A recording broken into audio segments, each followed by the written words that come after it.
नमस्कार, आप देख रहे हैं देवभूमि एक्सप्रेस। इस वक्त की बड़ी खबर, गृह मंत्री अमित शाह का कल हल्द्वानी का दौरा। राष्ट्र खेल के समापन में शिरकत करेंगे गृह मंत्री शाह। कल राष्ट्र खेल का समापन कार्यक्रम है और हल्द्वानी के अंतर्राष्ट्रीय स्टेडियम में ये समापन होने वाला है। सीएम धामी, खेल मंत्री रेखा आर्य भी वहां शामिल होने वाली है।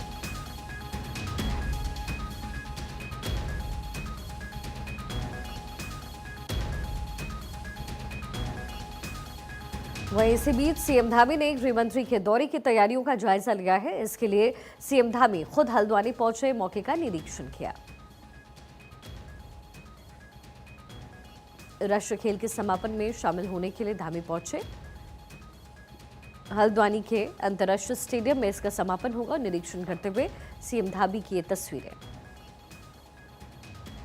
हल्द्वानी पहुंचकर तैयारियों का जायजा लिया सीएम धामी ने। गृह मंत्री अमित शाह कल हल्द्वानी के दौरे पर रहने वाले हैं और उससे पहले निरीक्षण करते हुए सीएम धामी की ये तस्वीर।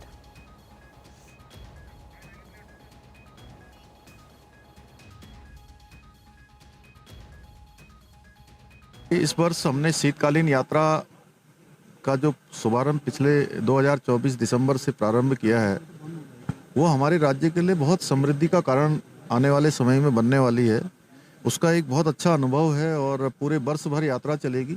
आदरणीय प्रधानमंत्री जी से मैंने निवेदन किया था कि आप भी शीतकालीन यात्रा में कभी अगर आएंगे तो निश्चित रूप से हमारे राज्य का बहुत इससे जो है ब्रांडिंग होगी पूरे विश्व के अंदर। जब भी प्रधानमंत्री जी कहीं जाते हैं तो पूरी दुनिया का ध्यान उस तरफ जाता है। वो आदि कैलाश गए, चाहे माणा गए या केदारनाथ में उन्होंने गुफा में प्रवास किया, तो उसके बाद वहाँ पर यात्रियों की संख्या, तीर्थ यात्रियों, श्रद्धालुओं की संख्या बढ़ी। और आदरणीय प्रधानमंत्री जी शीतकालीन यात्रा में आएंगे तो निश्चित रूप से राज्य में की समृद्धि में बहुत तेजी से विकास होगा।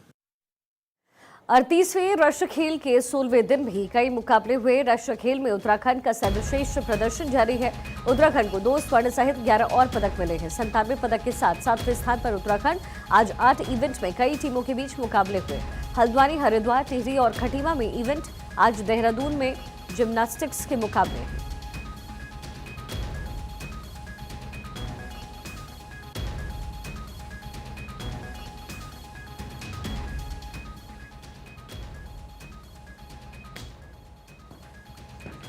और 30वें राष्ट्रीय खेल की जो मेडल टैली है वो आपके सामने इस समय। Services sports control board rank 1 पर है। स्वर्ण इनके पास 65, रजत 24, कांस्य 23, कुल 112 मेडल्स इनके खाते में। दूसरे नंबर पर महाराष्ट्र, जिन्हें स्वर्ण मिला है 48, रजत 60, कांस्य 63, कुल 171 संख्या मेडल्स की। कर्नाटक तीसरे नंबर पर है, 33 स्वर्ण पदक मिले हैं, रजत 18, कांस्य पदक 27, कुल जो मेडल्स की संख्या है वो है 78। चौथे नंबर पर हरियाणा है, जिसे 39 स्वर्ण पदक मिले हैं, 45 रजत, कांस्य 56, कुल 140। मध्य प्रदेश 5वें नंबर पर, स्वर्ण पदक 25 मिले हैं मध्य प्रदेश को, रजत पदक मिले हैं 19, कांस्य 21, यानी 67 जो पदक हैं वो इन अलग अलग राज्यों को मिला है। 38वें राष्ट्रीय खेल मेडल की टैली। वहीं राष्ट्रीय खेलों में मेजबान उत्तराखंड के शानदार प्रदर्शन का जो सिलसिला है वो जारी है। मुकाबले के 16वें दिन, माफ कीजिएगा 15वें दिन, राज्य ने 2 स्वर्ण, 3 रजत और 6 कांस्य पदक अपने नाम किया। उत्तराखंड 22 स्वर्ण के साथ पदक तालिका में 7वें स्थान पर बना हुआ है। उत्तराखंड के पदकों की संख्या 97 अब पहुंच चुकी है। उत्तराखंड की बेटी अंकिता ध्यानी ने महिलाओं की 5000 मीटर दौड़ में राज्य को स्वर्ण पदक दिलाया। राज्य को दूसरा स्वर्ण पदक कयाकिंग महिला वर्ग की 500 मीटर स्पर्धा में सोनिया और रोजी देवी की जोड़ी ने दिलवाया है। पुरुष वर्ग की कयाकिंग 500 मीटर स्पर्धा में प्रभात कुमार और हर्षवर्धन की जोड़ी ने रजत पदक जीता, जबकि महिला वर्ग केनोइंग डबल 500 मीटर स्पर्धा में मीरा दाव और रामकन्या डांगी की जोड़ी ने कांस्य पदक अपने नाम किया।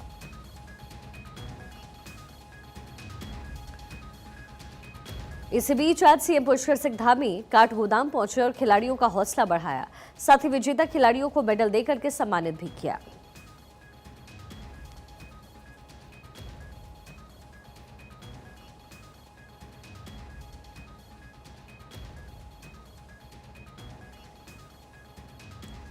ये बड़ी जानकारी इस समय मिल रही है देवभूमि से। 38वें राष्ट्रीय खेल की जो मेडल टैली है वो भी हम आपको दिखा रहे हैं। उत्तराखंड भी अच्छा प्रदर्शन इस समय करता हुआ नजर आ रहा है।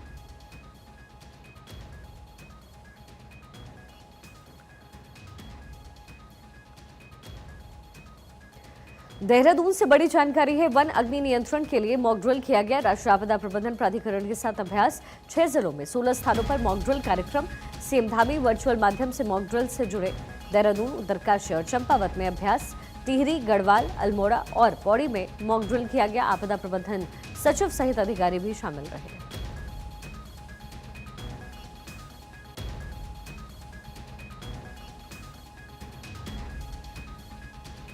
उत्तराखंड में 15 फरवरी से शुरू हो रहे फायर सीजन के दौरान मुख्यालय में बैठने वाले प्रमुख वन संरक्षण पीसीसीएफ और एपीसीसीएफ रैंक के सभी बड़े ऑफिसर्स को फील्ड में मोर्चा संभालने की जिम्मेदारी सौंपी गई। सभी ऑफिसर्स को जिलावार जिम्मेदारी दी गई है। वन अग्नि की जो चुनौती है उससे निपटने के लिए शासन और विभागीय स्तर पर कार्य योजना तैयार है। फायर सीजन शुरू होने से पहले वन अग्नि को रोकने के लिए मॉक ड्रिल किया जा रहा है। वन अग्नि की चुनौती से निपटने के लिए हाईटेक मशीनें, मानव संसाधन और ट्रेनिंग की पूरी व्यवस्था की गई है। फायर सीजन के दौरान फायर वॉचर्स और स्वयंसेवकों समेत तकरीबन 10,000 लोगों की फौज लगाई जाएगी।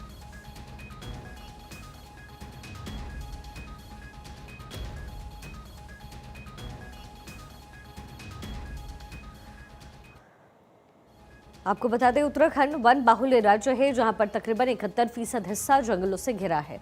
साथ ही जंगलों में हर साल आग की घटनाएं गंभीर समस्या अब बनती जा रही है, जिससे वन संपत्ति और जानमाल को भारी नुकसान पहुंचता है। इससे पहले बुधवार को मुख्यमंत्री पुष्कर सिंह धामी की अध्यक्षता में कैबिनेट ने 32 प्रस्ताव पर मुहर लगा दी है।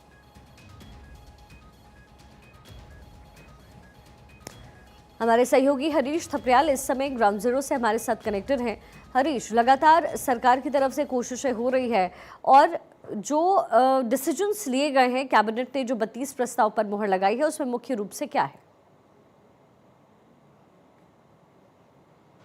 शिखा, देखिए, उत्तराखंड में जो जंगलों का अनुपात है लगभग 70% से ज्यादा है और ऐसे में उत्तराखंड सरकार के लिए सबसे बड़ी चिंता का विषय ये कि हर साल यहाँ पर लगातार आग लगने की घटनाएं घट रही है। लगातार सरकार को यहाँ पर नुकसान हो रहा है। उसी तरह जो वन्य जीव है उनको भी बड़ी संख्या में नुकसान होता जा रहा है। 2023 की यदि हम बात करें तो करीब 1712 घटनाएं आग लगने की हुई थी, जिसमें करीब 875 जो हेक्टेयर है वो जलकर राख हो गया था। उसी तरह 2024 में 1256 घटनाएं वन अग्नि की हुई, जिसमें 1679 हेक्टेयर जंगल जो है जलकर खाक हो गया। ऐसे में सरकार अब गंभीर है और सरकार खुद मुख्यमंत्री पुष्कर सिंह धामी ने सभी अधिकारियों को इस बात के निर्देश दिए थे कि फायर सीजन के दौरान सभी अधिकारी अलर्ट रहे और खासतौर पर जो आईएफएस रैंक के अधिकारी है वो जिन जिलों में आग लगने की घटनाएं हो रही है वो वहां पर मॉनिटरिंग करें। और सबसे महत्वपूर्ण बात इस बात की है कि जो गांव के इलाके जो पंचायत इकाइयां है वहां पर उनको समन्वय स्थापित करें। जो महिला मंगल दल है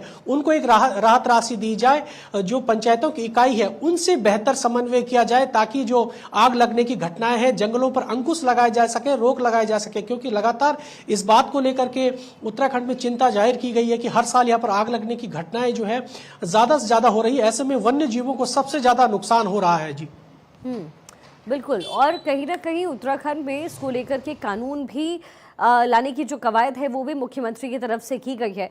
लेकिन हरीश, कौन से वो रीजन्स है जहां ये सबसे ज़्यादा घटनाएं हो रही हैं? कहा जाता है कि वहां के जो लोग हैं वो खुद भी ऐसे काम को अंजाम देते हैं। कहने का मतलब ये है कि सरकार की तरफ से अगर डिसीजन लिया जा रहा है तो फिर क्या कार्रवाई करने के भी आदेश दिए जाएंगे?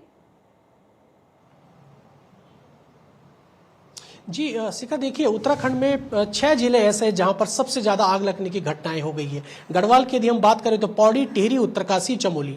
उसी तरह कुमाऊं की यदि हम बात करें पिथौरागढ़, अल्मोड़ा में सबसे ज्यादा आग लगने की घटनाएं होती है।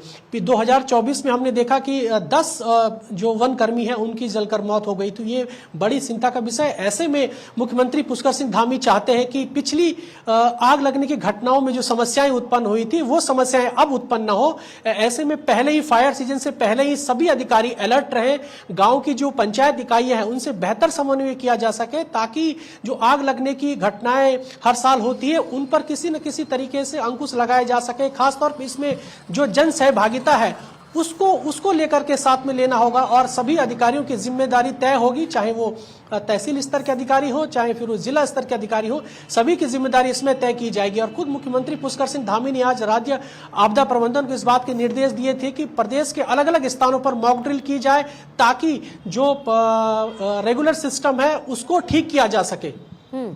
चलिए ठीक है हरीश, बहुत बहुत शुक्रिया इस तमाम इन्फॉर्मेशन के लिए। चलिए आगे बढ़ते हैं खबरों में। उत्तराखंड सरकार द्वारा लागू यूनिफॉर्म सिविल कोड यानी कि समान नागरिक संहिता का मामला हाईकोर्ट पहुंच गया है। याचिका में खास तौर पर लिव इन रिलेशनशिप के प्रावधानों को चुनौती दी गई। वहीं इस मामले में मुख्यमंत्री धामी ने कहा कि जनादेश मिलने के बाद ही इसे लागू करने का काम हमारी सरकार ने किया है। यूसीसी भारत के संविधान के अनुच्छेद 44 में इसका प्रावधान बाबा साहब अम्बेडकर और जब संविधान बनाने वाले लोग भारत का संविधान बना रहे थे, उस संविधान में इसका प्रावधान किया गया है।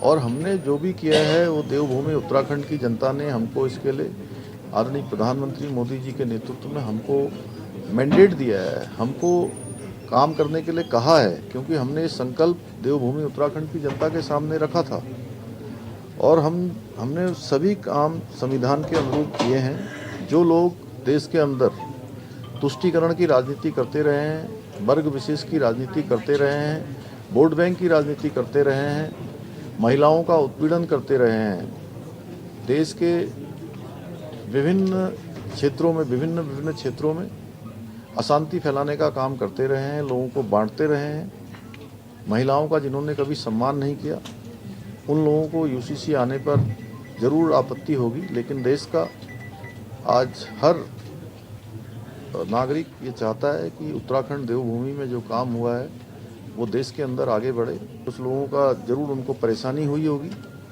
जिनके अपने जो राजनीतिक हथकंडे हैं वो पूरे नहीं होंगे। कैबिनेट मंत्री गणेश जोशी ने मसूरी के क्षतिग्रस्त कैमलबैक रोड का निरीक्षण किया है। उन्होंने अधिकारियों को 1 सप्ताह के भीतर कार्य पूरा करने के निर्देश दिए। इस मौके पर संबंधित विभाग के अधिकारी भी मौजूद रहे। लंबे समय से कैमलबैक रोड पर सीवर लाइन बिछाने का कार्य किया जा रहा है, लेकिन धीमी गति के चलते कार्य पूरा नहीं हो पाया। इससे स्थानीय लोगों के पर्यटकों को भी परेशानी का सामना करना पड़ रहा है।